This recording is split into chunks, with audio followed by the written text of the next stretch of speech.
How to download the Hinge dating app on iPhone. Downloading the Hinge dating app on your iPhone is quick and easy, and I'm here to guide you through the complete process. Let's dive in. First, open the App Store on your iPhone. At the top, you'll see the search box. Over there, you can type in the app name Hinge and then search for it. With that, app will appear. After app appears, click on it. You'll get the option of Get or Install. You have to click on it. Make sure you have stable internet connection so that the download process will be faster.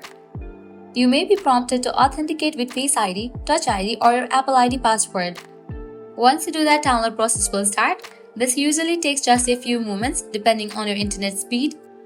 Once installed, tap on the Hinge icon to open the app. You'll be greeted with a welcome screen inviting you to start setting up a profile. Now you can go ahead and sign up or sign in for your account and use the app. And that's how you download Hinge app on your iPhone. Now you are ready to start meeting new people and building connections. If you found this guide helpful, don't forget to like, share, and subscribe for more tutorials. Thanks for watching.